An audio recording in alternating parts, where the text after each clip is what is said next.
Kayaknya semua orang kenal ya sama ikan yang satu ini, ikan sapu-sapu. Dengar namanya aja udah kebayang kan? Dan kayaknya kita semua ngerasa udah tahu segalanya tentang dia. Tapi apa benar begitu? Ya kan? Kalau dengar nama ikan sapu-sapu, pasti yang muncul di kepala kita ya ini, ikan yang nempel-nempel di kaca, tugasnya nyikatin lumut, tukang bersih-bersih akuarium lah pokoknya. Tapi apa ceritanya cuma sebatas itu aja? Ternyata nih, tugas dia sebagai janitor itu cuma bagian kecil banget dari cerita besarnya. Serius, ada banyak sisi lain dari ikan ini yang, wah, bakal bikin kaget. Siap-siap ya, karena setelah ini, cara pandang kamu ke ikan ini bakal berubah total.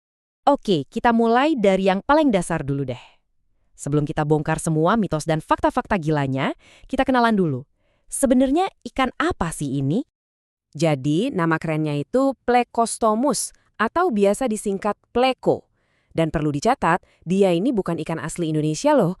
Asalnya itu jauh dari sungai-sungai di Amerika Selatan sana. Nah, mulutnya yang kayak vacuum cleaner itu yang bikin dia jago banget buat nyedot alga. Dan coba deh lihat deh, namanya itu macem-macem di seluruh dunia. Di sini, ya kita panggilnya sapu-sapu. Di luar negeri, namanya janitor fish, alias ikan petugas kebersihan. Geser dikit ke Malaysia, namanya ikan bandaraya. Lucu ya? Tapi intinya semua nama itu nunjuk ke satu hal yang sama, kemampuannya buat bersih-bersih. Nah, sekarang kita masuk ke bagian yang paling seru nih. Jangan tertipu sama penampilannya yang biasa aja. Karena di baliknya, ikan ini tuh seorang survivor sejati. Tangguh banget, asli. Coba deh kita bedah badannya. Tubuhnya itu dilapisin sisik yang kayak baju zirah, keras banget tapi tetap lentur. Kepalanya yang gepeng sama mulut penghisapnya itu yang bikin dia bisa nempel kuat di mana aja, bahkan di arus sungai yang kencang sekalipun. Dan ukurannya, jangan salah ikan kecil di akuarium itu bisa tumbuh sampai lebih dari 1,5 meter. Gede banget kan? Dan ini nih yang bikin makin takjub. Umurnya, ikan ini bisa hidup sampai 10 bahkan 15 tahun. Itu lama banget loh buat ukuran ikan hias kecil. Daya tahannya benar-benar gak main-main. Oke, ini mungkin fakta paling gilanya. Ikan sapu-sapu itu bisa bertahan hidup di darat tanpa air sampai 30 jam. Hah? Gimana caranya juga? Ternyata dia itu bisa nyimpan cadangan oksigen di perutnya. Bener-bener skill bertahan hidup level dewa. Tapi, semua kemampuan super buat bertahan hidup ini ternyata ada sisi gelapnya. Ketika dia keluar dari habitat aslinya, ikan ini berubah drastis. Dari yang tadinya pahlawan kebersihan, jadi masalah besar.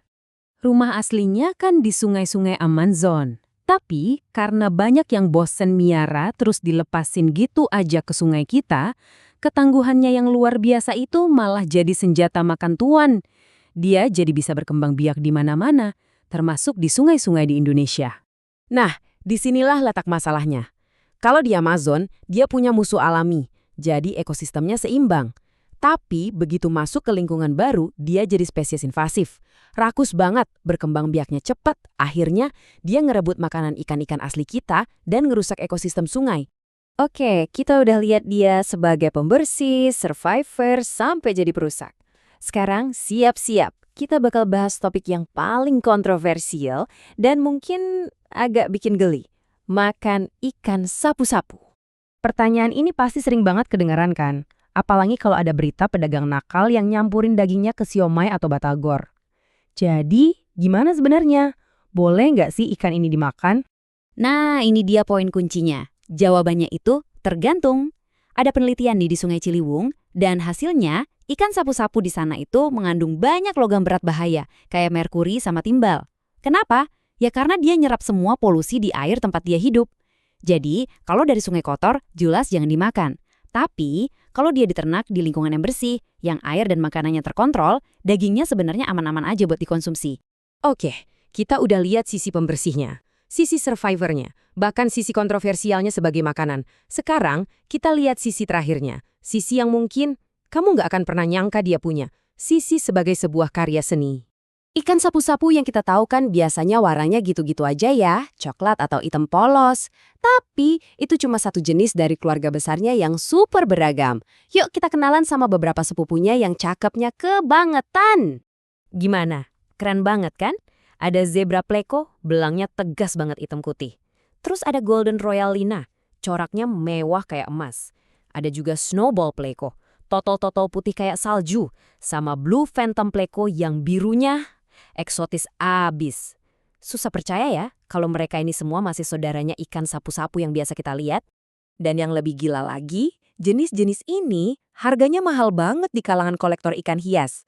Coba bayangin, dari ikan murah buat bersih-bersih akuarium, beberapa sepupunya justru jadi barang koleksi yang harganya selangit. Bener-bener transformasi yang luar biasa ya.